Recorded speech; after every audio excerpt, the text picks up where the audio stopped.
গাজায় চলমান গণহত্যার প্রতিবাদে আগামী 12 এপ্রিল রাজধানী ঢাকায় অনুষ্ঠিত হতে যাচ্ছে মার্চ ফর গাজা। এই আয়োজনে শাহবাগ থেকে শুরু করে মানিক মিয়া এভিনিউ পর্যন্ত মিছিল অনুষ্ঠিত হবে। আয়োজকরা জানিয়েছেন এটি হতে যাচ্ছে ঢাকা রাস্তায় ফিলিস্তিনের পক্ষে সবচেয়ে বড় জনসমাবেশ। দলমত নির্বিশেষে সবাইকে এতে অংশ নেওয়ার আহ্বান জানানো হয়েছে। শনিবার বিকেল 3টায় কর্মসূচি শুরু হবে।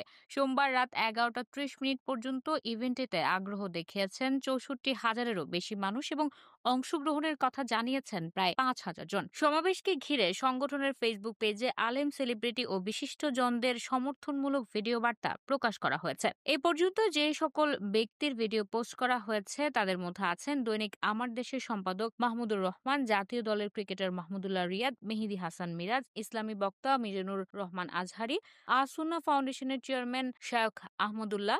এনসিপি নেতা হাসনাত আব্দুল্লাহ তার ফেসবুক পেজে নিজের সহ 14 জনের ভিডিও বার্তা প্রকাশ করেছেন। সেখানে তিনি লিখেছেন, আগামী শনিবার ফিলিস্তিনিদের জন্য সবচেয়ে বড় মার্চ হবে ঢাকার রাজপথে। স্লোগানে মিছিলে উত্তাল হয়ে উঠবে শাহবাগ থেকে মানিক মিয়া এভিনিউ। এদিকে শায়খ আহমদুল্লাহ, মিজানুর রহমান আজহারি ও মাহমুদুল্লাহ রিয়াদ তাদের নিজ নিজ ফেসবুক পেজেও এই কর্মসূচির প্রচারণা চালিয়েছেন। আজহারি এক ভিডিও বার্তায় বলেন, 12 এপ্রিল শাহবাগ থেকে মানিক মিয়া এভিনিউ গিয়ে এই মার্চটি শেষ হবে।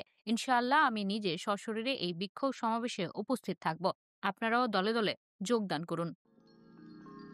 You are watching Raj TV, Jagorone, Bangladesh. Please subscribe our channel.